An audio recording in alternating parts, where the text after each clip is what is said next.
Нова.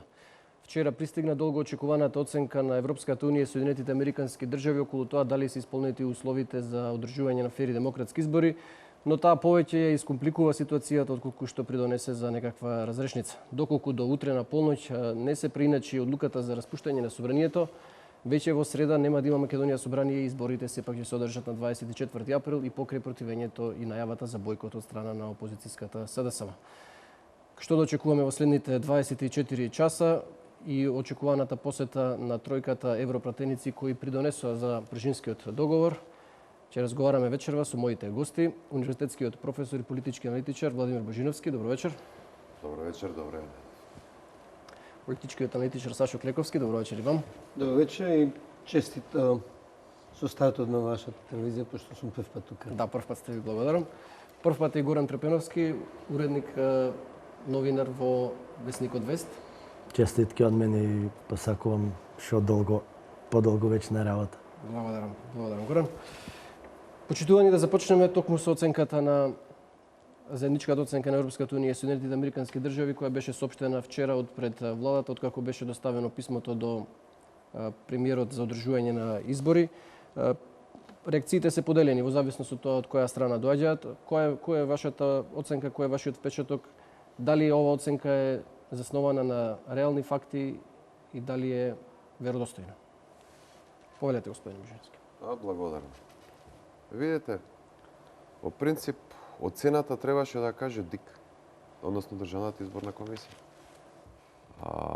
Со оглед дека они треба да ги организираат изборите, мислам дека малку е несериозно од нивна страна што амбасадите треба да кажуваат дали Државната изборна комисија е подготвена или не е подготвена во одредениот временски период да се заврши својата работа. Добро, веројатно како покровители на договорот. Не, ама Државната изборна комисија требаше да излезе и да каже својата оцена. Односно, дали може или не може, тоа е прва работа. Втора работа, Државната изборна комисија е техничко тело кое што треба да ги подготви изборите.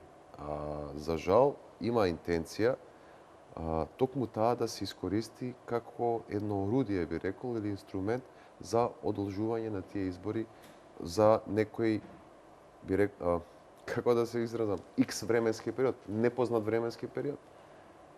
Со оглед дека токму Државната изборна комисија е причината поради која што ние од опозициониот лидер Зоран Заев не слушнавме датум за преговори. Значи, он вели, Државната изборна комисија требало да каже кога се изборите. Не, треба да биде обратно. Државната изборна комисија треба да ги спроведе изборите. Но, еве и да треба Државната изборна комисија да каже, нека излезе со релевантни факти и аргументи да каже колку време се потребни. Очигледно дека, ја барем вчера колку што неколку медиуми како што јавија се обидувале да стапат во контакт со председателот. Испадна со некој соопштение, подоцна за него. Техничко соопштение. Ама тоа соопштение не кажува ништо.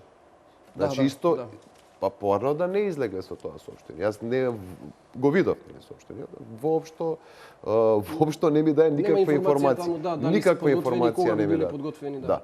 Така да тоа е она што е чудно во оваа работа. Што се однесува до оној втор предуслов. Уште еднашка да расчистиме. Нов закон за медиуми не бил, нити е, нити може да биде дел од договорот од Пржино. Она што е за медиумите во договорот од Пржино е како треба да биде медиумското однесување пред избори. Со оглед дека од 24 треба да започне да се применуваат тие правила кои што се доста строги и кои што ги прифатија сите страни од договорот од Пржино, нема никаква поента да се инсистира за некаков нов закон во 5 до 12, ако тој закон не може да се имплементира до избори, односно после избори. Нема, сакам да кажам, нема никаква конекција помеѓу барањето за закон за медиуми пред избори и со релевантноста, односно со подготовката на самите избори. Така да останува само овој предуслов со ДИК и затоа на некој начин мислам дека дојдовме до една малку, би рекол, невообичаена или чудна ситуација. Оној кој што е најповикан да не може да се пронајде и да даде некаква релевантна изјава. Вчера не може да ги најдат, денес излегува со соопштение, порано да не излегува, не добивме никаква информација од тоа. Господин Клековски. Ето, отприлика еден месец со господин Очелегов гостувавме во една емисија Отворено и се согласивме дека ДИК треба да го соопшти роковникот за подготовка на изборите, бидејќи тоа е надлежност на Државната изборна комисија. Ми се чини дека се уште не чувме од ДИК, помине еден месец од кога беше јасно дека ДИК е одговорен и треба да преземе нешто. Не добивме јасна слика кој е роковникот, што сакаме да постигнеме. Јас верувам дека кога е позната целта, тогаш треба соодветно да се организира работата и да, ако е потребно да се достигне некој поскор датум, да се ангажираат повеќе ресурси. Значи, ако е целта избори на 24-ти, колку потребни ресурси да се постигнат роковите, треба да се постигнат. И се чини дека има еден степен на дезорганизација во ДИК. Намерно или не намерно, не можам да толкувам, не сум запознат со работата, меѓутоа ми се чини дека без градење на капацитети паралелно со подготовките на изборите, ДИК нема да... Транспарентноста никош не е била некоја силна страна на ДИК, ама сега па особено се затворени. Да постигне тоа што треба да постигне. Во однос на соботата на медиумите, моето разбирање дека со изборниот законник е уредено однесувањето на медиумите за време на изборната кампања. Не знам дали е тоа и во однос на македонската радио телевизија, бидејќи уште повеќе. Не знам дали е тоа дел од дори има таму и за вон парламентарните партии колку време треба да имаат очекувањата. А за вмешувањето на амбасадорите, мислам дека е неминовно во еден прекинат политички диалог. Пржинскиот договор беше намерен да го обнови политичкиот диалог, меѓутоа гледаме дека двете главни политички партии имаат се уште големи тешкоти да комуницираат без странските амбасадори и ми се чини дека сме во ситуација да оценките на амбасадорите зависат од моменталните изјави, па има малку брановидни движење или движење од едниот екстрем до другиот екстрем. Завчера се славеше изјавата на Хан, твитот на Хан за дека се положени содржината на и условите за одржување изборот колку датумот од истите луѓе кои пред еден месец фрлаа дрвја камења по истиот тој Хан, зборува дека е корумпиран, дека е купен, дека е така се во најлошо. И ми се чини обратно дека сега беа непријатно изненадени од нешто го величаја тогаш. Значи имаме едно цик-цак јавно доживување на амбасадорите. Јас мислам дека политичките партии, што веќе прифатија да бидат гарантори на договорот од Пржин, но со тоа дали својата согласност тие да се вмешуваат во процесот од време на време. Така што мислам дека беше очекувано до некаде ово вмешување на...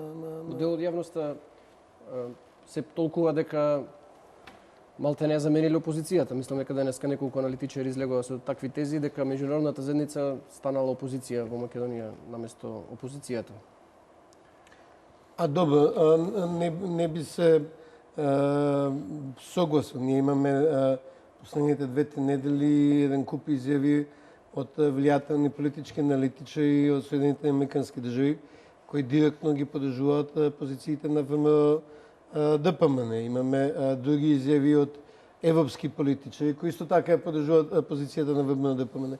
Јас не би можел да се согласам дека имаме едногласие во тоа што е меѓународна заедница. Кај нас некоја се сведува, се симплифицира тоа дека има една меѓународна заедница и дека еден глас збори во име на меѓународната заедница. Мислам дека има повеќе гласи и дека може да најдете страни што го подржуваат СДСМ, кој доаѓа пред се од социјалистичките партии, народните партии ги подржуваат позициите на ВМРО, ДПМН, амбасадорите се обидуваат да најдат оден баланс да го држат процесот жив. Зошто кажам да го држат процесот жив? Ако можеше да се одржат избори без СДСМ, ние ќе ги одржавме тие избори без СДСМ, 5 договор за Пажина. Не беше потребен договор за Пажина. Значи мора да се најдат доволно сили да се убеди СДСМ да излезе на избори кои без разлика каков ќе биде резултатот, едните и другите ќе соберат сили да ја честитат победата на едната или на другата страна. И сега сме во една таква ситуација на градење на амбиент каде што амбасадорите, претпоставам, ќе бидат гаранторите на израмнетост на теренот, за да ние конечно ја затвориме политичката криза.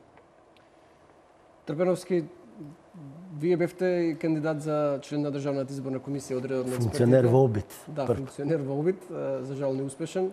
Не добивте доволно поддршка во судот. Еднаш и доста. Зашто за жал? Не еднаш пробава. Можеби има Не еднаш во државно, уште еднаш не фала. Ако не друго, че имавме ние по-релевантни извори таму со оглед на тоа колку се затворени. Како гледаш на вчерашната изјава на амбасадорите? Тука би се согласил со Божиновски, значи требаше Дик да каже она што кажа европските амбасадори. Биче беше и подобро. И не знам зашто тоа не го направија. За Дик треба пред се како подкрепа треба да биде јавноста. Јас, например, да сум ко Дик, би дозволил директи прености ностоп медиумите, значи цела работа да биде јавна, за да може мојата работа да се види, дали ме бива, дали можам да ја сработам, за да не ми ставаат етикети, дека сум ставила од една партија, од друга партија. А Дик имаше време, значи да каже, да излезе и да каже, заради тие причини не можеме да направиме вкрстување. Стари се базите, имаме обструкции. Требаше да каже, треба да се направи теренска подготовка. Колку таа теренска подготовка ќе кошта, колку извршители ќе треба за терен. А вака, како што го кажете, односно ништо што не кажа, со последново соопштение, јас го викам техничко, во кој што кажуваат дека нема доволно информатичари и нов оглас ќе распишат, мислам дека може да и неподготвеноста на Дик за оваа работа, но сепак тие треба да бидат во координација со Европската унија и САД. Само требаше да се надополнат, да излезат пред партиите Дик и да им објаснат. Да кажат за прочистување на избирачкиот список ни треба месец ден. Месец дена ни треба за спорните избирачи. Треба да се дозволи доволно време за управна постапка. Многу контрадикторни информации имаше при посетата на Хан, ако добро се сеќавам, на 15 јануари. После разговорите со политичките лидери, Хан соопшти дека имал средба и со Државната изборна комисија и му било кажано дека може да се заврши. Реално Дик може да направи. Значи има софтвери, има стручњаци и сега што се дојдени со конкурсот, значи може да направат за 15 до 20 дена, може, барем јас колку што имав информации, може да направат тоа вкрстување на податоци. Ти треба барем уште 15 дена од тоа вкрстување на податоци да видиш колку ќе се поклапаат. Дали се 1000, 5000, 100.000. А за теренска подготовка ќе ангажираш како попис. Значи може да се направи да биде тој некој мини попис. Тоа кошта, али една за секој ќе го затворивме тоа прашање. А вака цел сумнеш останува на Дик. Односно дека странците све водат во оваа држава. За екологија треба да ја прашаме странците. За било кој проблем треба да ја прашаме странците. Ако ќе речеме не меѓународна заедница, значи ЕУ е еден интерес има, САД има друг интерес. За меѓународна заедница едни критикуваат, едни викат ја поддржува опозиција. Ја мислам дека погрешна е перцепцијата. Значи САД сака да направи, посебно САД, имам, барем јас колку што имам информации, сака да направи некој систем на вредности, што веќе една за секогаш све ова што ни се случува, да не може да се случи. Значи, било која партија да победи, да дојде, да не може да да прави таков притисок врз медиумите, да ги корумпира медиумите.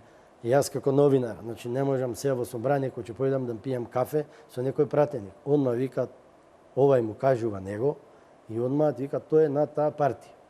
Не можеш да разговара, се караш. Значи немам слобода. А тоа треба, значи партиите да се надминат себе си и да дозволат. Значи за да направиш нешто треба да имаш волја. Јас не гледам ке партиеве конкретно за медиумиве дека има волја да направат нешто како што треба. Туку дека се приморани. Ги присилуваат странци, ги присилуваат притисоци, тие не сака да направат нешто за да овие работи не се повторат. Јас сум и член на ЗНМ.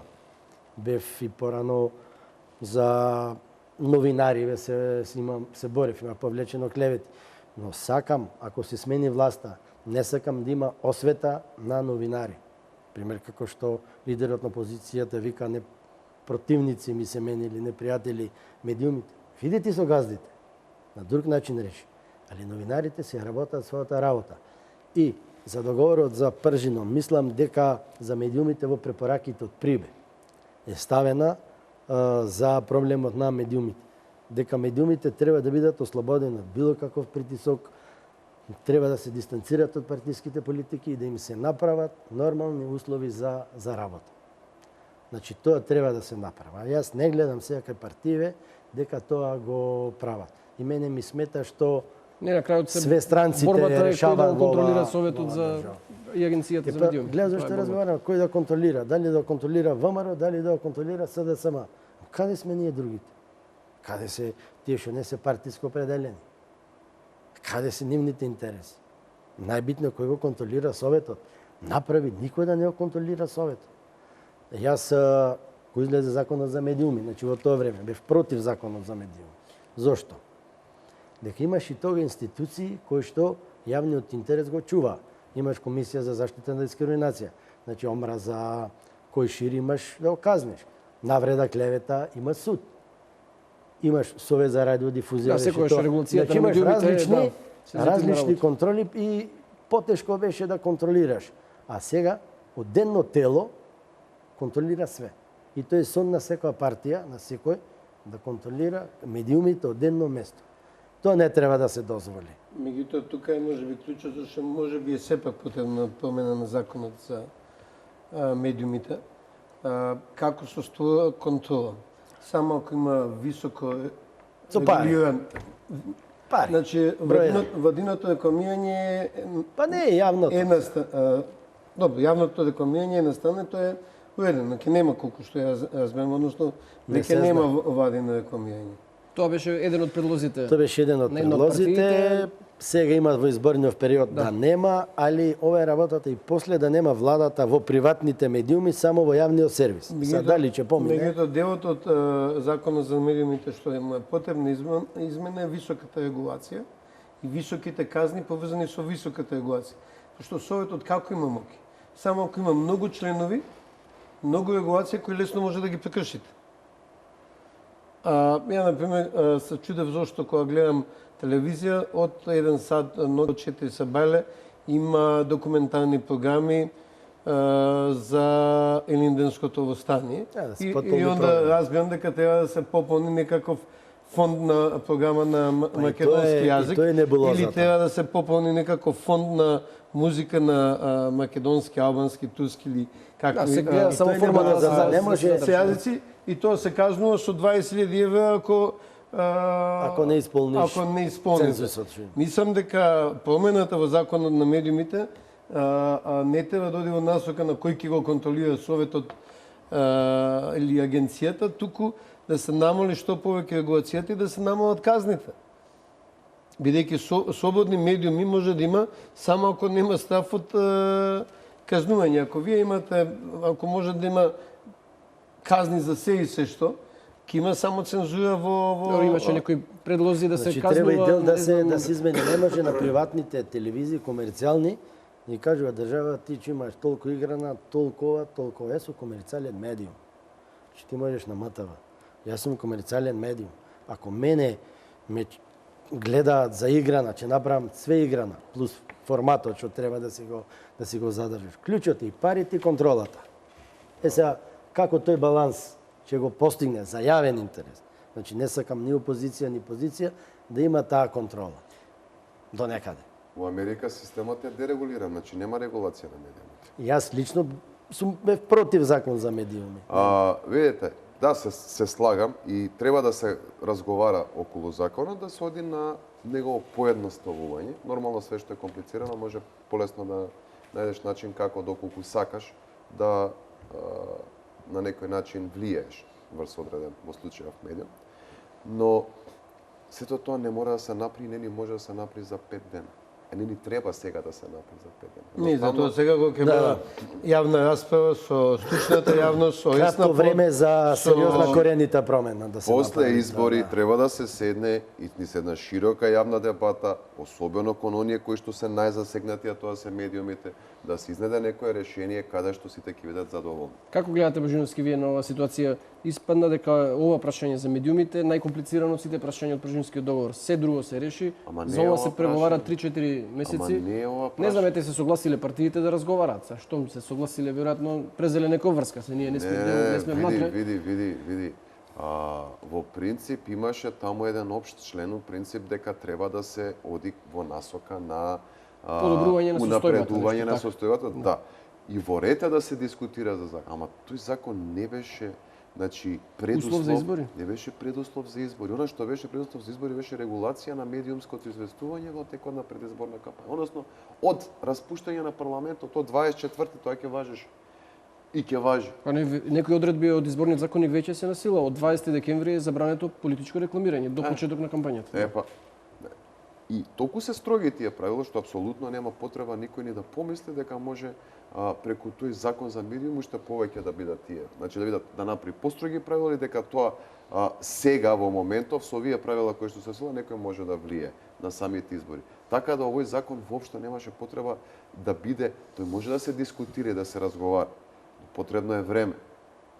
Така да не е предуслов за одржување на избори. И не може да биде предуслов за одржување на избори.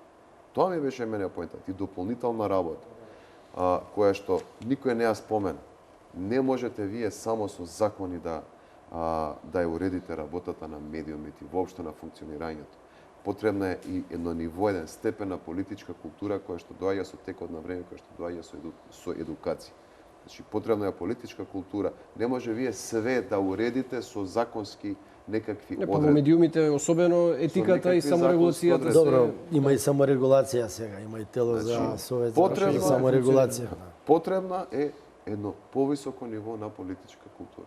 Меѓу другото, а за да постои тоа, мора да се остави повеќе простор на самите медиуми да се развијат. Вие не можете да им го одредите патот толку тесно да он нема простор да мрдне малку лево или да мрдне малку десно. Но пак ќе кажам, за тоа треба значи во однос на медиумите треба да се дискутира по изборите.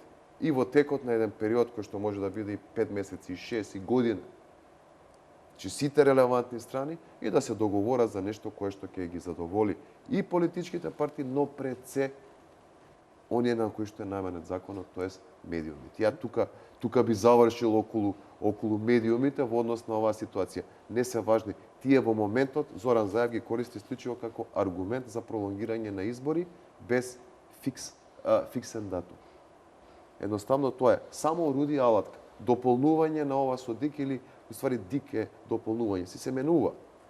Добро, ама за медиумиве сега факт е дека владините реклами, факт е сега дека има поголем дел владини медиуми. Секој си ја креира својата политика, својот интерес тука. За тоа велам, ние после збориме, Да, ама кај нас е еден договор кој ќе седнеме барем до сега. Кој ќе седнеме да се договориме, од тоа што се договориме, ништо не важи. Ќе се договориме, ама имплементацијата е проблем. Таа корените суштествена промена, реално, не може сега да се направи за месец дена. Али треба со некоја гаранција дека кој да победи. После тоа треба да продолжи. Сега доволно е само финансирањето да си ги остават телевизиите на пазарот. Не е тоа проблем. Ама Проблем. видете. Не. Мислам општо за партиите и да не само За друго опозиција. зборев не е проблем. Значи не е Проблем е кај нив. Не. Не мислев ново последно што кажам. Не е проблем да се дискутира за медиум. И треба да се дискутира за медиум. И нека се обрзат партиите. Но не може вие да очекувате сега дека за 2 дена ќе се донесе закон за медиум. Особено што предлогот на тој закон, го видовме сите, е, например, според мене најблизок со оној кој што го имала нацистичка Германија. 33-4 година. Значи, да имате вие тело, каде што опозицијата ќе игра главната улога, кај што тој ќе може на копче да го исклучи медиумот. Сега имаме телевизија, утре немаме телевизија. Зошто опозицијата да е? Зошто не може да е некој нормален тамо кој не може да е опозиција, не власт? Не треба. Ево, јас имам пријатели да има многу и од новинари, и од владени. Не треба никој да има право, не треба никој да има право на ни опозиција, копче, ни власт. Ма тоа сакам да ви Ние сме кажам. граѓанска држава. Не, значи не треба ни независен, ни Не треба неутрален, никој нема да има независен, право така. на копчег со кој што ќе може. Тоа го велам ја. Тоа Член треба да... 16 цензурата е забранета, да. Значи, Господине Клековски, какава е корелацијата меѓу изборите и медиумите, ова што се става на маса како проблем? Дали е толку суштествено за датумот на одржување на изборите и колку може да влие, еве и утре да се постигне решение? Која е таа рамка временска која би можеле да речеме дека еве сега со медиумите може да одиме на избори? Дали можеме да речем мерливо некако да го одредиме тоа или се е оставено на некои субјективни оценки, може некој да рече треба 2 години сега медиумите вака да функционираат за да одиме на избори? Која е гаранцијата дека некој ќе рече за може на 5 јуни, еве се споменува како датум 5 јуни? Значи, постојат, мислам дека и самиот Совет за радиодифузија, односно сега Агенцијата за медиуми, има капацитет и за квантитативни и за квалитативни анализи. Збориме за електронските медиуми, пошто печатените медиуми не се уредени со тој закон. За и квантитативни и квалитативни анализи на содржините. Меѓутоа, морам да ви кажам, до сегашните извештаи, значи, на прсти се бројат и печатени и електронски медиуми. Сам на прсти помалку од едната рака се бројат, кои имаат избалансиран пристап во известувањето. Секојаш има повеќе или помалку прилози за едната или за другата страна. Претпоставам дека е просакувана опција да не бидат толку неизрамнети односите, бидејќи и јас се залагам за право на уреднички став и дека тоа не сме да биде забрането.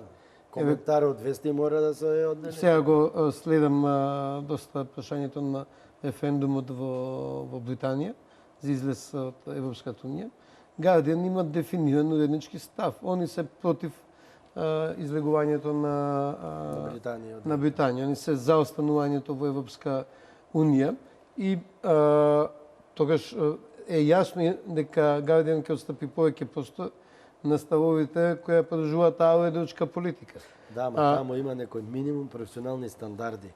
Јас може, значи имам став или едно или друга, ама некој минимум стандард да го има. Ама тоа е да, а инаку можам, да, јас сум десничар. Ама тоа збориме за професионалноста на медиумите. И посебно за професионалноста на главните медиуми. Денеска почитав еден читателски коментар на еден текст на Guardian и некој напишал дозоле, века се извинувам, ова е коментар за Sunday Stars, а не за Guardian. Значи, кај нас се измеша се. Не се знае што е мејнстрим, што е главен медиум, што е маргинален медиум.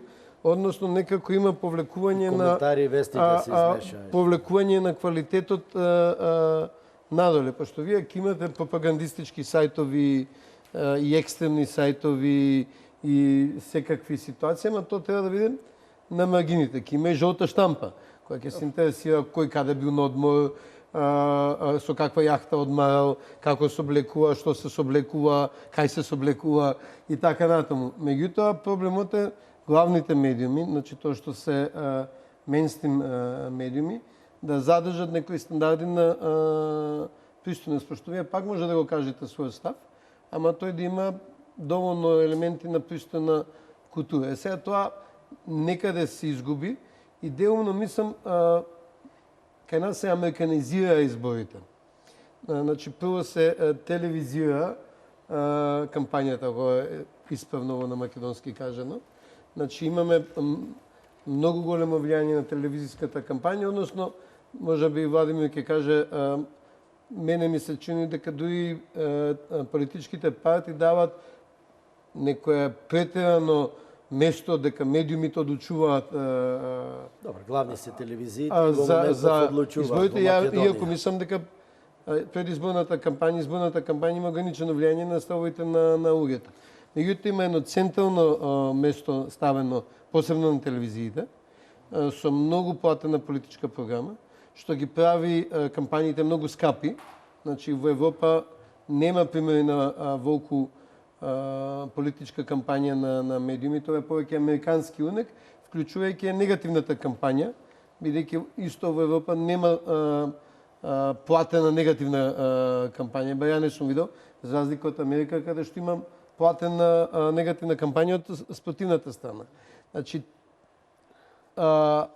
мислам дека тоа ги постави телевизиите во таква ситуација. Иако, како што Ван Хоутер вели, не викајте по курирот,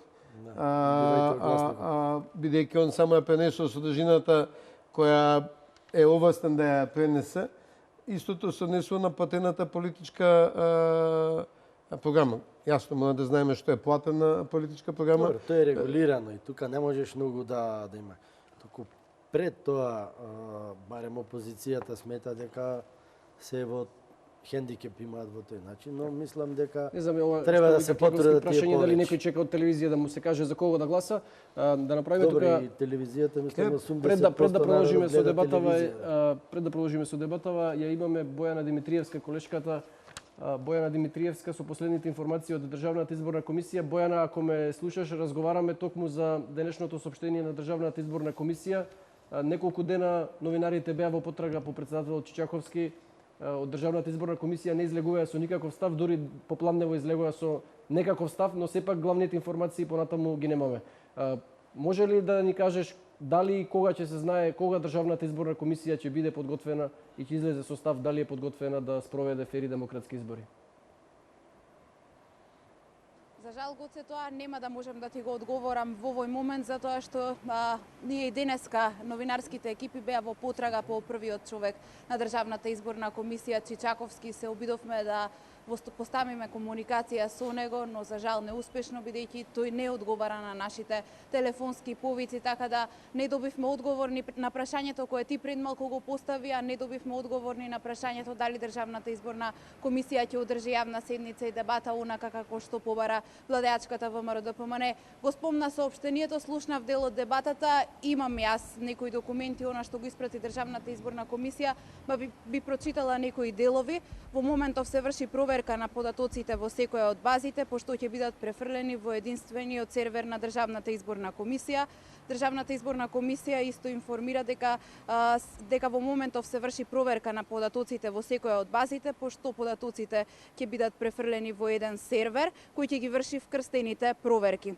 Се подготвувала Државната изборна комисија, како што стои во соопштението, и предлог листа на прашања за тестови за вкрстените проверки на избирачкиот список, кои, како што се наведува, ќе бидат веднаш усвоени. Тимот консултанти ќе требало да подготви финален извештај, по чие усвојување од страна на Државната изборна комисија ќе стартува и вкрстената проверка. Но кога точно нема конкретно наведено во соопштението, инаку Државната изборна комисија веќе ги донела сите потребни акти за да се почне со ажурирањето на избирачкиот список.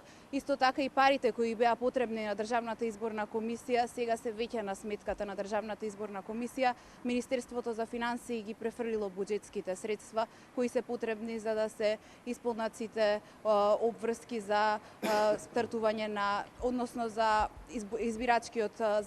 изборниот процес. Исто така, она што го наведува од Државната изборна комисија во соопштението е дека им фали кадар, односно не се јавиле доволно лица на огласите, па сега ќе биде пуштен повторен оглас. На оваа тема вечерва разговарам со професорот и поранешен член на Државната изборна комисија Александар Даштевски. Господине Даштевски, моето прашање до вас е дали Државната изборна комисија со ова тактизира?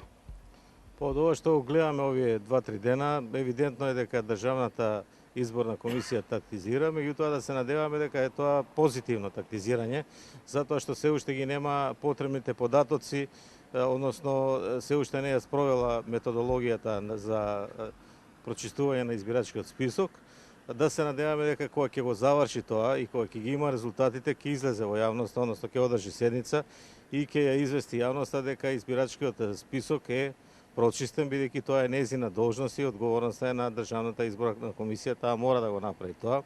И затоа јас не сметам дека треба да се дават предвремени оценки од страна на политички партии, од страна на меѓународната заедница и други, додека не бидеме сигурни дека државната изборна комисија си ја завршила својата работа како што треба, а како што слушнавме вчера од еден член на државната изборна комисија, дека таа има капацитет, има сили да го заврши овој процес позитивно и дека ќе го заврши позитивно процесот за прочистување на избирачкиот список, што е по мене последен услов за одржување на фер и демократски избори. Што толку не се испочитува 24 април, кој е влезен во законот како датум за одржување на предвремените парламентарни избори? Па јас сметам дека сега во овој момент веќе нема можност да не се испочитува тој датум, без оглед на тоа што се изјавите на политичките партии, затоа што таа одлука е донесена пред известно време за распуштање на парламентот, кој треба да се распушти утре, така што и да има можност за промена на одлуката, затоа што СДС има мнозинство со ДУИ и со ДПА заедно во парламентот, треба да се смени изборниот законник во кој во повеќе одредби е имплементирано дека изборите ќе се одржат на 24 април оваа година, така што за донесување на и промена на тој закон е потребно двотретинско мнозинство. Значи нема ни време за тоа, бидејќи за тоа треба една дебата, значи дали ќе се имплементира друг датум или не, кога ќе биде, или само ќе се избрише ова, за тоа не се ни разговара во јавноста. Така што за мене останува многу известно е дека изборите ќе се одржат на 24 април без оглед на тоа што некои опозициони партии не би сакале да излезат на 24 април. Меѓутоа, она што е важно е дека до изборите има повеќе од 2 месеца, значи има време, доколку има разум кај сите партии, да се разговара за овие прашања кои се уште не се решени и да се решат прашањата кои не се решени, а тоа се нели прочистување на избирачкиот список и другото прашање е за медиумите. Што се однесува до медиумите, ВМРО има ДПМН има поставено на црвена линија дека било кој европски закон го прифаќа, а СДСМ предлага закон кој нели не е во согласност со демократските начела на меѓународните стандарди. Така што треба да се најде една средина. Инаку, ако се прашувам јас, тоа прашање е решено, бидејќи во договорот од Пржино пишува дека треба да има поголема слобода на медиумите. Тоа веќе е направено, веќе гостуваат опозициони представници во сите медиуми и има неколку одредби во изборниот законник кои го регулираат тоа прашање. Така што и да се спроведува законот кој е донесен и кој е современ и модерен, да се спроведува како што треба, така што мислам дека тоа прашање веќе е решено, меѓутоа доколку тие сакаат имаат време да најдат друга солуција која ја одговара за двете страни. Јас ви благодарам за разговор, значи вие сепак сте оптимист дека изборите треба да се одржат. Секогаш сум бил оптимист, така што и сега сум оптимист. Ви благодарам уште еднаш. Гоце, го слушнавме размислувањето и ставот на поранешниот член на Државната изборна комисија Александар Даштевски и во претходните информативни изданија кога се јавував кажав дека ние и понатаму ќе инсистираме да добиеме одговор од првиот човек на Државната изборна комисија. Вчера го контактиравме членот на Државната изборна комисија Сашо Срцев, тој вели дека ДИК има капацитет навремено да ја заврши работата околу прочистувањето на избирачкиот список. Ова засега би биле последните информации од највисокото изборно тело. Бојана Димитриевска, ти благодарам и тебе и на твојот гостин за придонесот што го имавте во оваа наша дебата.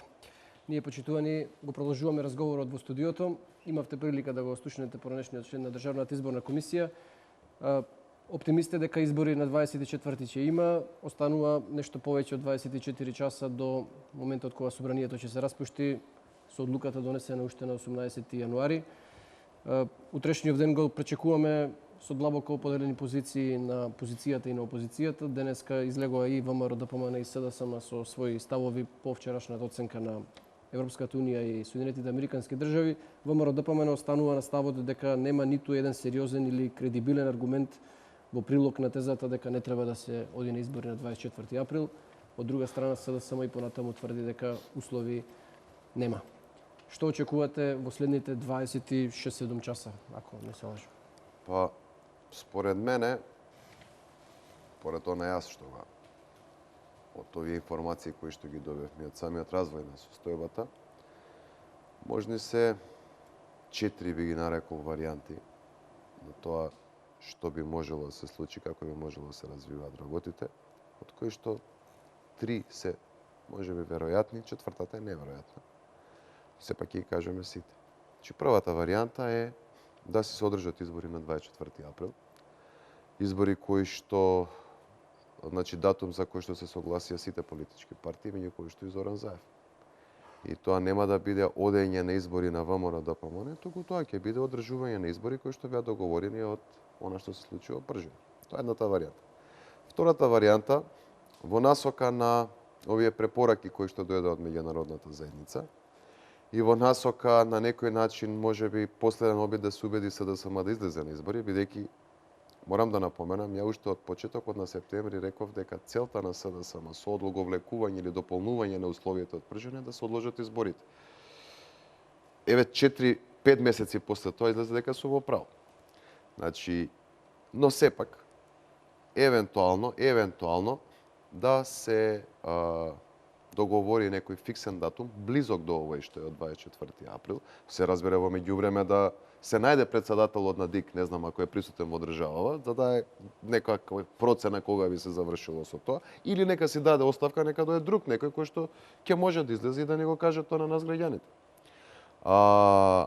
Но тоа да биде, да речеме, 24 април, нели се спомнуваше некаков датум 5 јуни, не знам колку е тој релевантен, но да кажеме до тој датум. Го спомна и Бели во изјавата. Но да кажеме евентуално до тој датум. Но датумот да биде фиксиран. Значи не што би било кога би било, како што се изјавите на Заев, вака, најпросто да се изразам, како што се изјавите на Заев по изминативе 2 до 3 месеци. Не знам, требало ова да се исполни, она, а кога би сакале, кога сме дека може тоа, не знам ја тоа, Дик ќе каже, не знам кој ќе каже, амбасадорот ќе каже, се некој треба да каже. Едноставно, одложување на неодредено време. Значи, добро, и сега беше фиксиран датумов, па излезе дека не е фиксиран. Не. Кој би гарантирал дека тој датум што би се фиксирал би било наистина фиксиран? Го обструира. Точно, види. Значи, јас реков, можни се неколку варијанти. Нити реков, од кои што реков, 3 се можни, една е тотално невозможна, но јас едноставно сакам да наведам што би можело да се случи. Не се залагам за ниту едно од нив и се залагам за сите во исто време. Да се постигне некаков договор.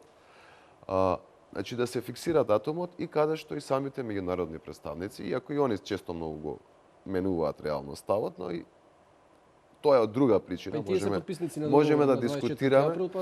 Можеме да дискутираме, значи, за тоа зашто и како се случува. Едноставно работата е еден има многу што да изгуби, тоа е ВМРО ДПМН, затоа што има власт и пак ја добија власт, другиот СДСМ, односно Зоран Заев, нема ништо да изгуби, едноставно.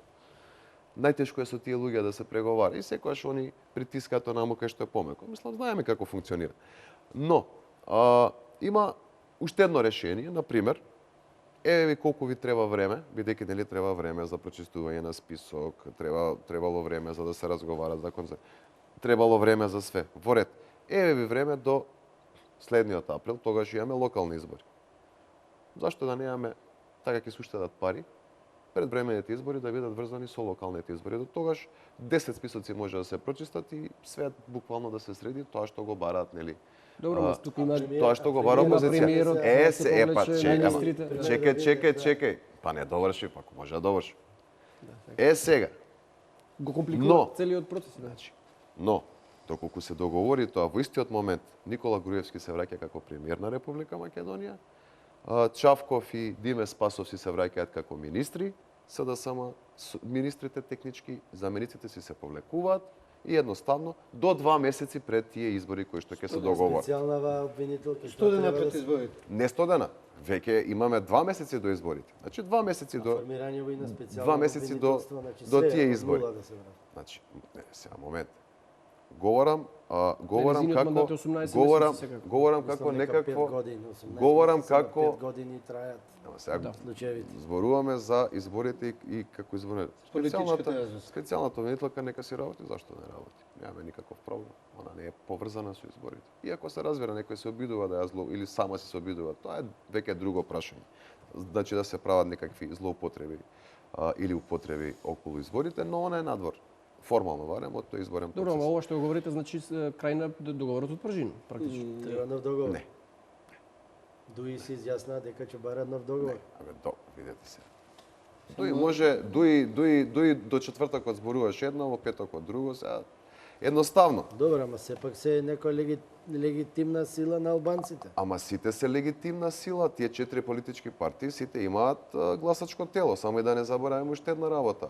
Таа една, вчера имаше состанок на 3 од 4-те, не беше ВМРО ДПМН. ВМРО ДПМН тежи колку другите 3 заедно. И тоа некои луѓе го забораваат.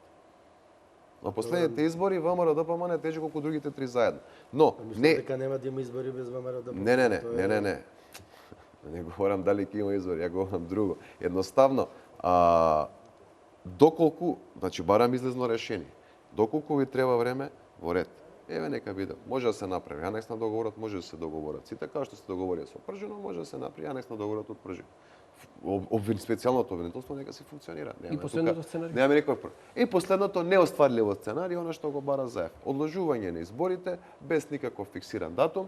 Едноставно, кога ќе му се сони на председателот на Државната изборна комисија дека можеби е дојдено време за избори, а тоа може да биде и за 5 години, или кога, не знам, ќе се решат нешто околу медиумите, нешто да се направи, тоа може да биде за 10 години, затоа што сме свесни дека намерно се одложуваат изборите од страна, односно сите оние и имплементацијата на одредбите од Пржинот од СДСМ за ова финале, за одложување на изборите. А во исто време, ја не слушнам ниту еден представник од СДСМ да спомене техничката влада и што со 100 дена кои што Никола Груевски се даде оставка или 6 месеци каде што беа инаугурирани овие технички министри од страна на СНС. Ја не слушнав дека некој го спомена тоа. Што со нив? Што ќе биде со нив? Или они да си седат? Тоа е она што говорев ја дека едноставно СДСМ наместо да се труди да се представи пред граѓаните, да ги освои гласовите кои што легитимно ќе донесат на власт, они целата борба е како да дојдат на власт без избори. Ова е тоа сценарио. Доаѓање на власт без избори, некоја техничка влада, некој лимбо период, некоја меѓузона, сива зона, кај што немаме тотално функционална, целосно функционална влада, кај што не испочитува на волјата на народот, и каде што само може дополнителни проблеми. Да не забораваме, техничката влада има многу краток и граничен период. Не може Македонија да остане со оваа техничка влада. Ова е уствари влада за спроведување на избори. И уште еден проблем кој што сите го заборават, а тоа е дека многу скоро ќе се сочиме со сериозна криза наметната од надвор, како дел од рутата на мигрантите.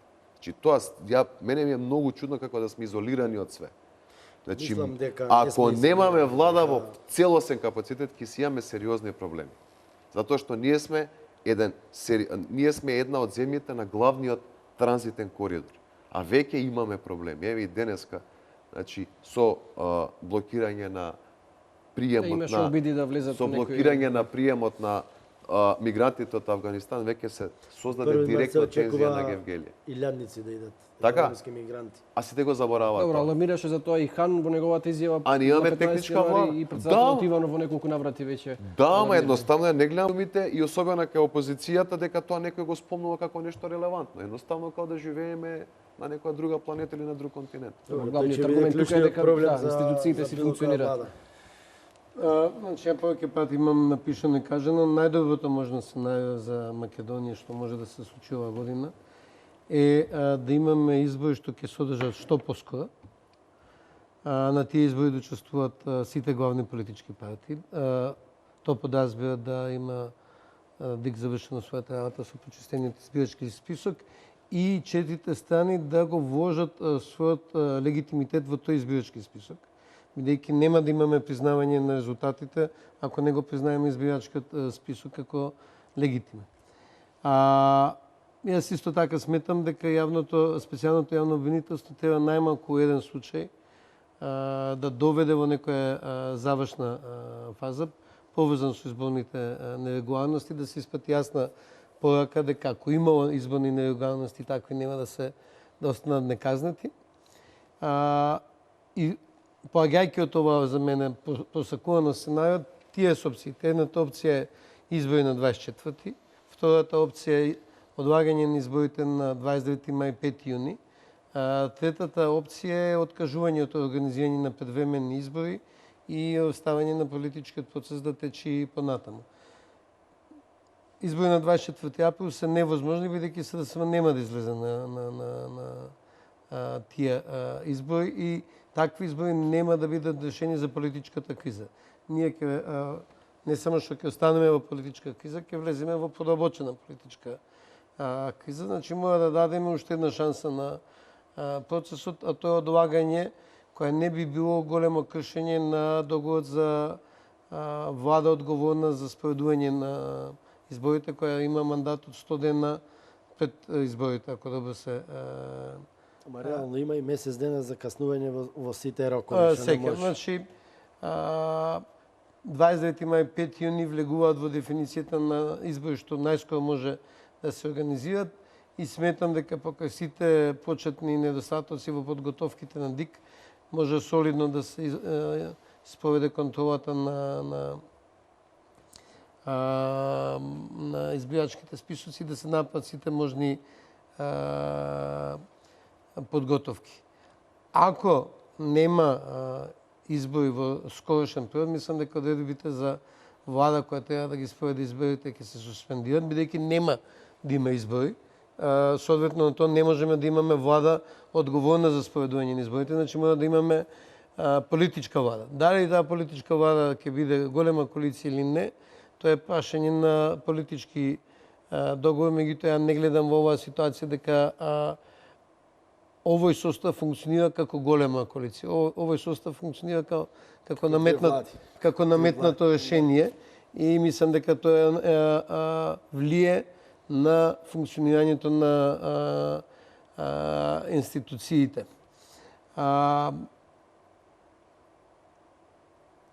Соодветно на тоа, мислам дека треба да се фокусираме на што поскоро решавање на кризата. И само еден момент. Мислам дека оно што треба да го изградиме како разбирање е дека бегалците не се проблем што го креира пиарот на ВМРО ДПМН. Мислам, без разлика колку лоби агенции има платено ВМРО ДПМН за градење на свест на бегалците, е многу едноставно. Србија престана да ги прима афганистанците, за 5 дена ќе има 10.000 афганистанци војдомени. Ние немаме полиција и војска кои ќе ги запрат тие очени луѓе. Афганистан е 10.000 километри тука, ако не и повеќе.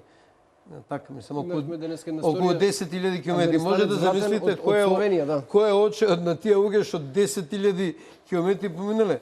Никаква ограда, двојна ограда, тројна ограда нема да ги запре, ако грчката страна нормално заинтересирана проблемот да прејде на другата страна, не на нивната територија. Тоа е србите викаат друго моја преđи на другога.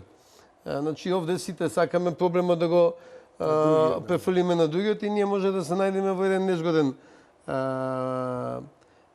бафер и мислам дека можеме да направиме се да имаме еден чесен излез од политичката криза што поскоро. Утре ќе долг ден и ноќ. Се најдам дека ќе превладае разумот. Значи не е веќе и граѓаните истоштени се веќе од оваа долга криза. Бизнисот стои, све стои, сите се во некој исчекување. Веќе предолго трае. Значи треба партиите еднаш да седнат, да ги надминат тие теснопартиски интереси и да ги гледат интересите на граѓаните, да најдат решение за кризата. Сите варијанти се отворени, но утре се надевам дека ќе има договор. Олаф напиша на Твитер последната... Не знам, тие сега странците Олаф напишува, мене ме интересира моите во парламент колку тие имаат свест за државноста и за граѓаните да мислат. Утре ќе има големи преговори. Мислам дека на крај ќе има разум, ќе се изборите ќе се одложат, кога, како треба да седнат, да не може да се оди во недоглед. Значи не може да се одлагаме и да траат избори. Бидејќи не верувам дека ВМРО ДПМН би отишло на избори, априори ВМРО ДУИ што ретерираше дека ќе биде на линија на меѓународната заедница, да и ДУИ во случај да не учествува на избориве на 24-ти, да учествува само ВМРО. Види, се надевам дека Пески праша за ДУИ, логата на ДУИ. Дека ќе премине разумот и може да имат и други сценарија тука. Има тепачки, гледате со автобусиве, случајно беше ракометни навивачи и фудбалски се нашли и се каменовале. Имаш 3-4 тепачки. Пак истите тие сценарија од некој се прават. Мислам дека опозицијата често го ја преценува логата на ДУИ во собствена корист. Всушност ДУИ им даде златна акција на ВМРО ДПМН. Зошто им даде златна акција? Парламентот свика избори. Одлуката може да се смени само со 61 пратеник. 62? Да, со 62 пратеника, кои без ВМРО ДПМН не може да се соберат. Значи, ДУИ еднаш гласаше за распишување на Добре, ДУИ е познато по ставовите. Да, изборите и со тоа е цементира позицијата на консензуална одлука. ДУИ цело време инсистира на тоа. Не, мислам дека опозицијата треба да престане да се надева дека некој друг ќе донесе на власт. Реши проблемот. Значи, сите тие комбинации, пак некој повикува на ново парламентарно мнозинство. Мислам, не знам како не се изморија проопозицијските коментатори и аналитичари од повикување на ново парламентарно мнозинство, кој е многу јасно. ДУИ не излегува од Мајскиот договор.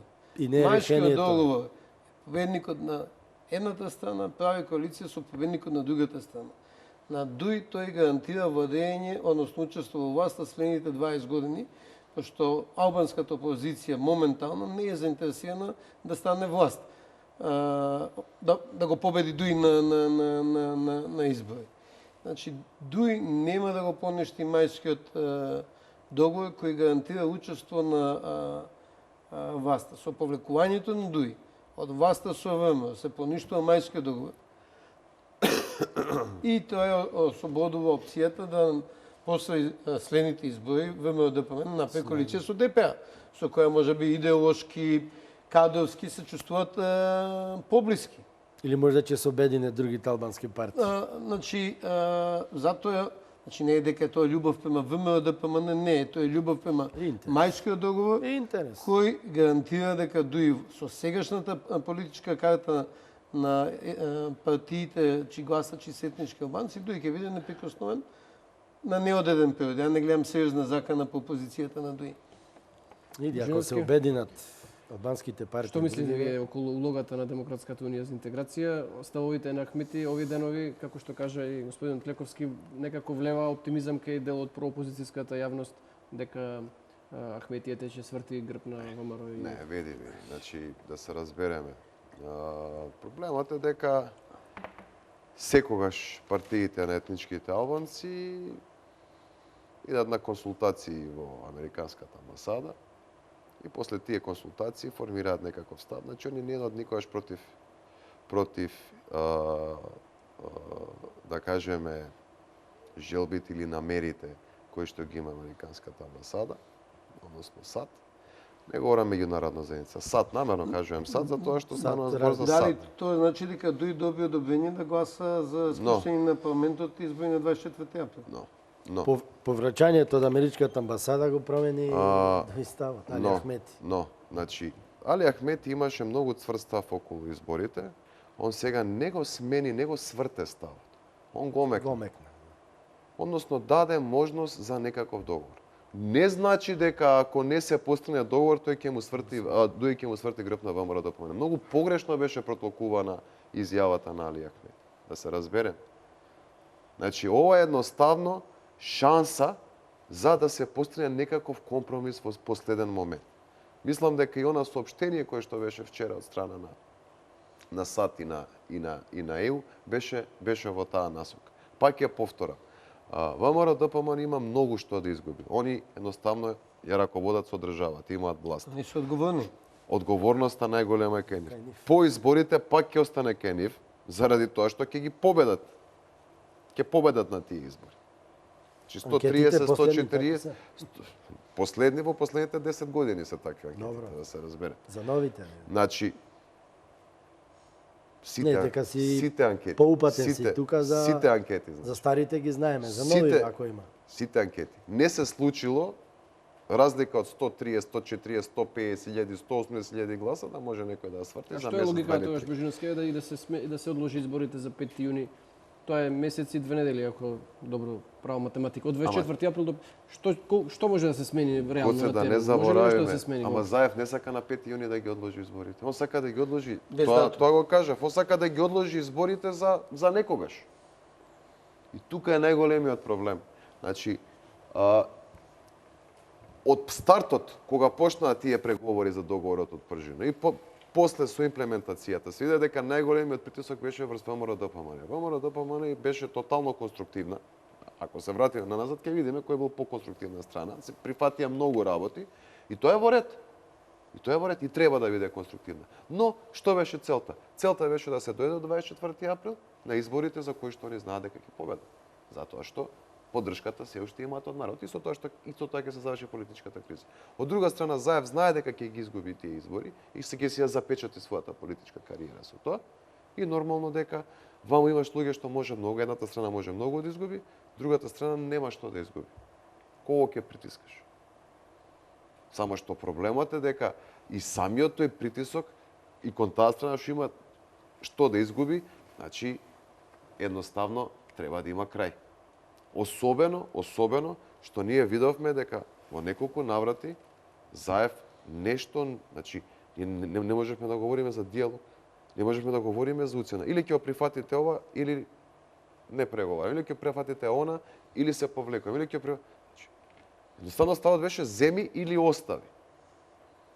Јас навистина не знам како некој може да очекува дека би се договориле за нешто као 5 јуни, а искрено не верувам дека Заев тоа ќе го прифати. Че он сега едноставно... Изјавата денешна е дека бара да се избришат роковите и да тие не се заменат со нови рокови во изборниот закон. Што е тоа? Да нема зададен нов рок, тоа е барање за неодредено одлагање. Меѓутоа тоа е за мене суспензија на договорот во делот на влада одговорна за организација на изборите. Тоа беше, за тоа јас ја давав она опција. Ајде, еве следниот, да не трошиме пари дупло, следниот април со локални избори, мислам дека година дена е сосема доволен период за све да се реши. Но владата ќе си биде како што добила, како што со оглед, значи како што го добиле мандатот од граѓаните по изборите. Што значи владата ќе си биде на ВМРО-ДПМН и ДУИ како што беше и пред самиот оние одредби од договорот од Пржина. И нема да имаме ние технички министри во недоглед. Не за друго, значи не е тука за ВМРО-ДПМН или за ДУИ или за СДСМ. Страда државата. Оваа влада е за организирање на избори. Не може многу да издржи. Едноставно све е закочено. Министерот излегува едно зборува, заменикот излегува друго зборува. Све е закочено. И дополнително имаме уште еден проблем. Освен што СДСМ се покажа дека Заев тотално не иде на преговори, бидејќи преговори диалог, значи двете страни да се најдат на средина. Туку иде на едноставно на уцена. Не се. Туку имаме сериозно кршење, барем колку што видов, ја може да ми исправите, можеби не е така.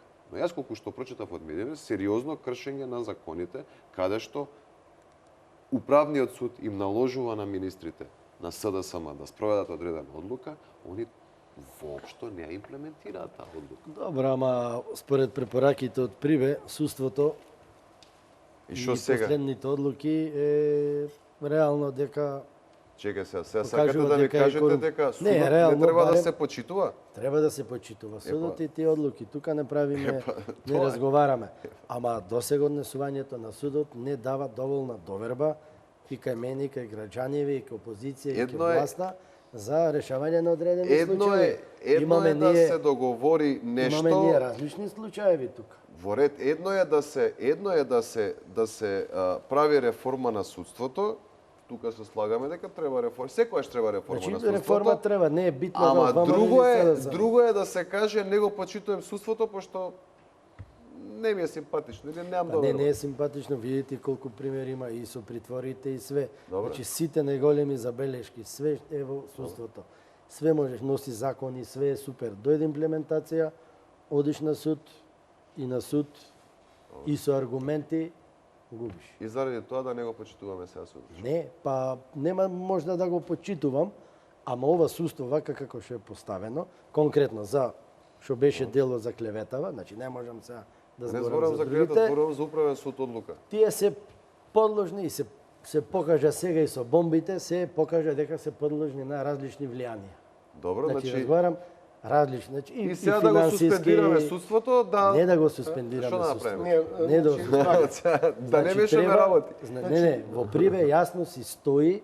Добро. Значи, ние разговараме сега за медиумите, за датумот.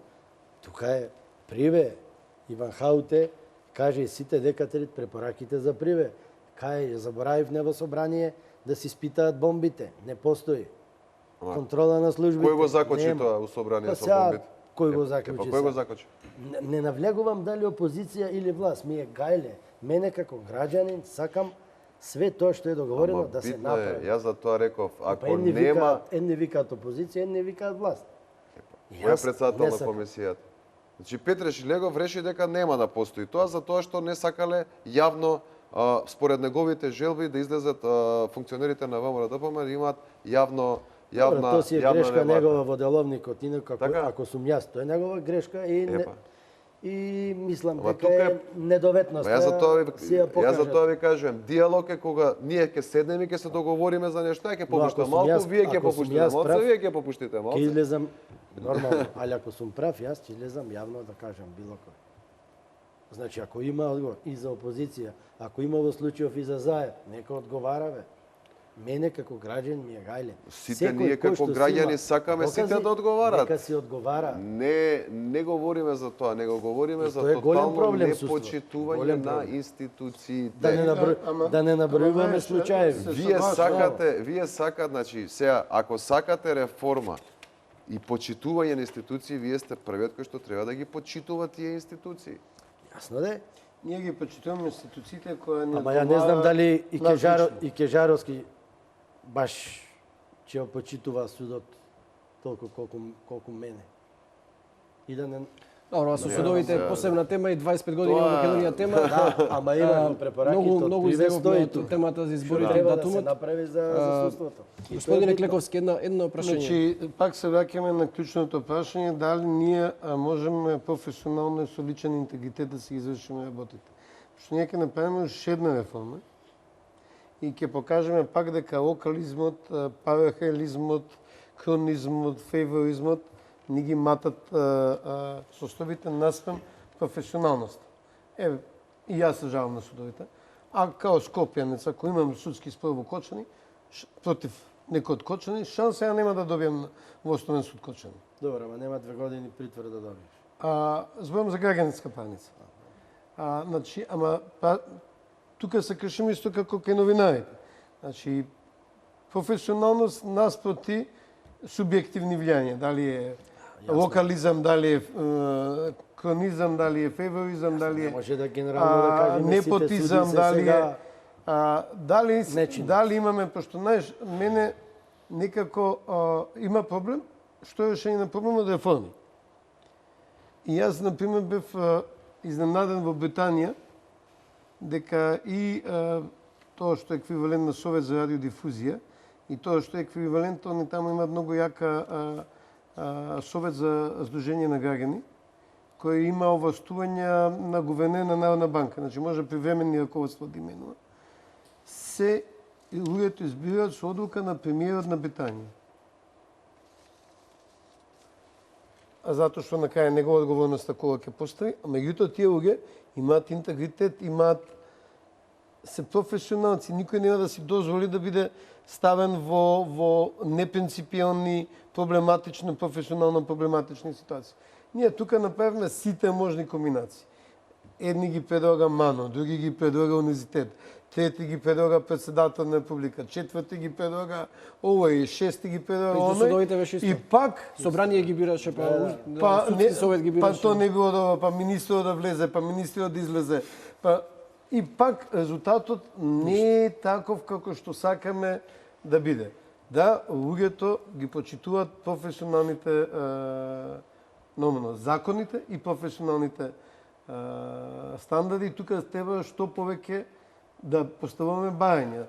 Јас затоа кога се побара измена на заштитените сведоци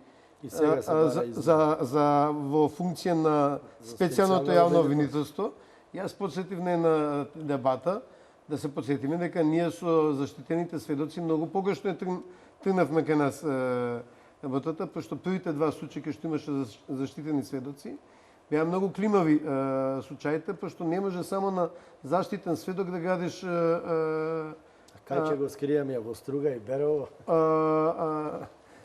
случај. Значи ние можеме да поминеме низ еден процес кај што ќе разбереме дека овака веќе не уназадува. Значи отсуството на професионални стандарди ги уназадува медиумите. Ги уназадува правосудството. Сите професии се тука ставени. Медицината, здравството, образованието, дека мора да излеземе од тоа спуштање на стандарди. Ама јас не гледам волја кај конкретно ке политичките партии за тоа да направат. Сите сакаат да си имат своје некое влијание. Значи сега не ако е ВМРО на власт, ВМРО е клучот. Значи разговараме порано. Значи порано се знаеше во судот, исто имаше политичко влијание. Некој минимум професионални стандарди, интегритет. Затоа зборим има човекот со интегритет, ако има со наука, ако образоване, немаше толку да врши притисок. Значи влијание има секаде. Секаде има нормално тоа. Почина судија на Врховниот суд на Америка. И сега ќе биде кланица, бидејќи следниот председател на Америка ќе биде тој што ќе го предложи новиот член на Врховниот суд на Америка, кој ќе го промени балансот кој до сега републиканците го не беше баланс. Односно републиканците има надмок. Членовите во Врховниот суд се доживотни или ако сами се откажат од Не се знае дали може и сегашниот председател да го предложи, иако најверојатно ќе остави за следниот. Легитимитетот на сегашниот веќе е начнат, бидејќи сега да има борба за тие центри на моќ нормално, за тоа треба прашањето на професионални стандарди. Со републиканско мнозинство во Врховниот суд на Америка, Врховниот суд со мнозинство гласови одлучува дека извршување на смртна казна на врз е лошо за Америка, бидејќи осим Иран и не знам уште која друга земја, нигде у светот компаративно не постои извршување на смртна казна на малолетници и донесува одлука да се забрани извршување на смртна казна на малолетници. Без разлика што републиканците и ставот на републиканците е дека треба да се извршува. Значи, збориме за еден интегритет кој тука треба да созрева. Веројатно детски болести се на демократијата. При крај ни е дебатата. За крај да ве прашам околу медиаторството на Питер Ван Хауте. Овие денови беше актуелна неговата улога. ВМРО ДПМН вчера соопшти дека ја прекинува соработката со него поради низа навреди што ги упатувал кон представниците на партијата и кон народот. Има ли проблем во посредникот? Дали е до него проблемот? Дали утре тројката европратеници може да помогне да се доближат ставовите на ВМРО ДПМН и СДСМ и да се најде некакво решение? Проблемот е пред се во отсуството на желба за диалог и за решение кај Заев, затоа што мислам дека он очекуваше со објавување на тие аудио снимки минатата година, по 2-3 објавени снимки дека Нема ли ВМРО на механизам ДПМН ќе се спакува и ќе се меѓународната отиде ќе заедница каже дојди повели на да го власт. притисне и него? Нема. Он нема што да изгуби. Не е на власт. На изборите пак ќе изгуби, значи тогаш нема да биде ни на функција. Што ќе изгуби? Како ќе го притисне? Што ќе го притисне? Тука е проблемот, за тоа се притиска исклучиво ВМРО да помне. Види, Ван Хаоте, или Ван Хојте, или Ван Худ, не знам. Много има, значи, Ван Хаут е споен. Да. Значи, не е ни важно ова повише као така, да се насмееме малку. Ван Хаоте беше посредник, он имаше, предпоставувам, одредени насоки како да делува, но мислам дека на по повеќе наврати излезе надвор од она што требаше да биде негова улога за посредник. Сега нели нормално прашање за едните не излегол, за другите претерал, за третите излезе малку од она што треба да биде и како треба да се однесува еден посредник. И мислам за мене не беше толку проблематично и не е толку проблематично ова со мачките што ги објавува, иако реално е навредливо, да видам најискрен. Може би он не мисли дека е навредливо, но треба да праша некој, реално е навредливо. Барем за еден просечен македонски аудиториум. Па тоа во Белгија, овде е сепак Македонија. Но мислам дека најголем проблем настана, барем според мене, вака од еден професионален аспект, кога Зоран Заев го предложи законот за медиуми, оној кај што со копче ќе може да исклучуваш телевизии, и после тоа ние добивме, значи го предлага, се отфрла и после неколку дена ние добиваме предлог од Ван Хаоте, кој што е исклучително сличен со овој предлог. Сличен, ама не е исти. Добро де, али е многу сличен. Оно само е стварна глупост. Ама е многу сличен. Значи е многу сличен, да се разберем. Сличен, ист, така? Не е ист. Добро, ист. Не, ова сега само што вика да ако викнеш некој од позиција да можеш и до позиција. Така да. Тие глупости. Не. Мислам дека ќе ги нема тие. Добро, само да довршам. Значи друго ми беше поентата, без разлика дали е тоа правено, значи од страна на СДСМ, па после овој го има преработено и пак го пушти истиот. Дали е направено од некаков договор, ај сега вие пуштете го ова, па ја као нешто поблага верзија. Или нема врска едно со друго, не е битно, но сепак е таква коинциденција која што остава сериозни сомнежи. Ако ти веќе се сомневаш во улогата на медијаторот, тогаш веќе он не може да работи во целосен капацитет. Мислам дека тука е еден од проблемите. А тоа околу навреди, да, слушнавме дека имало сериозни навреди, слушнавме дека имало многу недолично однесување, тоа го ставам на страна. Значи, едноставно, не ми интересира толку колку што ми интересира самиот процес. Затоа реков и ова со мачките мене не ми е толку битно, иако е навредливо. Мене не ми е толку битно колку што беше коинциденција која што во политиката ретко се случува. Значи не е најверојатно коинциденција, да не шпекулирам околу тие предлози за медиумите. Меѓутоа, коинциденција на ги предлозите на ВМРО, ДПМН и ставовите на комесарот Хан.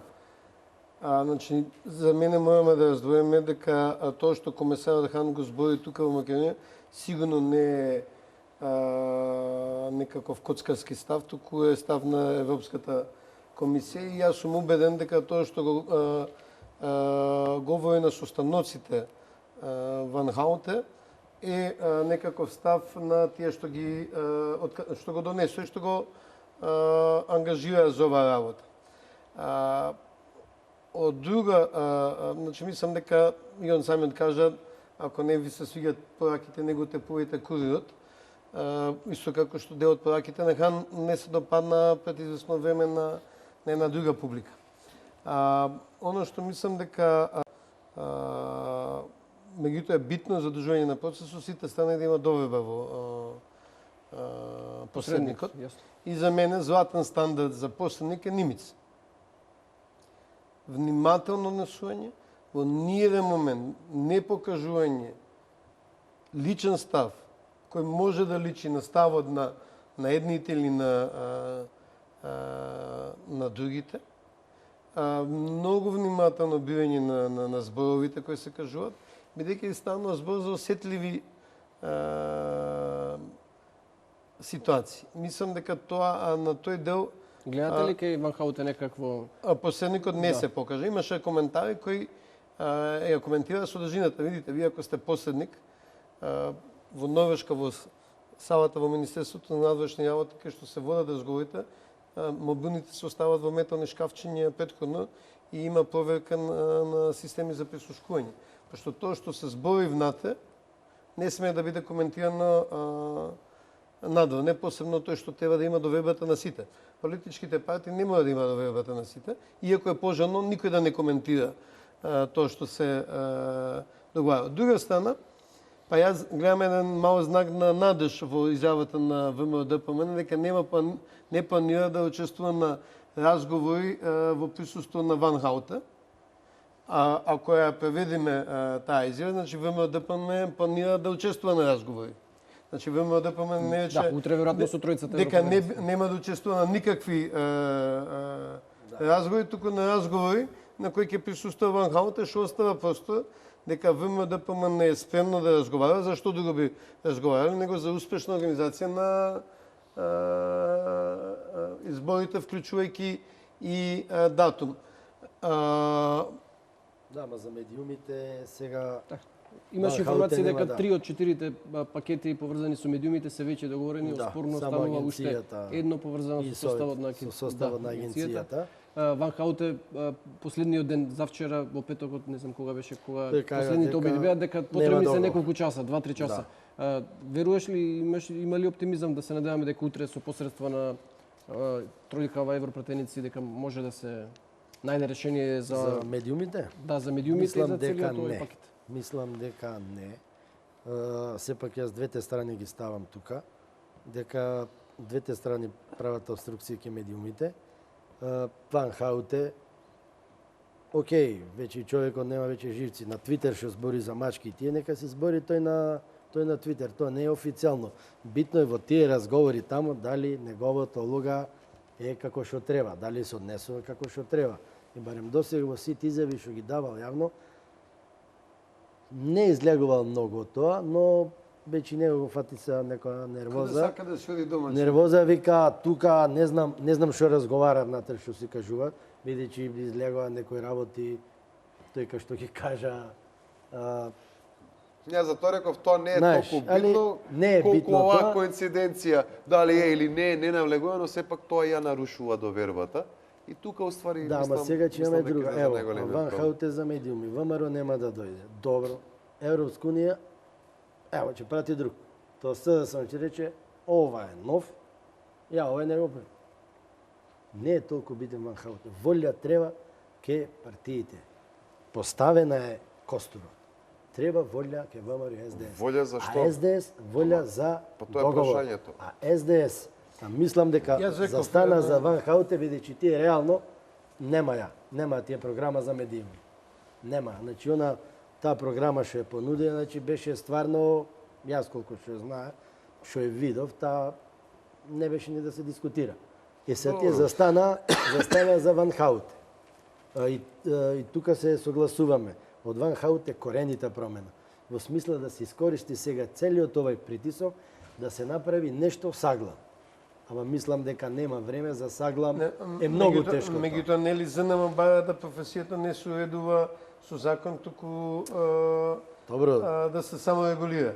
Имаме ние тело саморегулација и појако е тоа тело. Чекор што треба да се направи компромис за да излеземе од политичката криза е да СДСМ излезе на избори со тоа што на двете институции на кои директно или индиректно влие МВР и ДИК ќе направат се да избирачки списоци и други подготовки што треба да се бидат направени како што треба, ВМРО-ДПМН треба да попушти во делот на медиуми, што да тоа попуштање мора да излезе на избори. Треба да значи што и да значи тоа попуштање.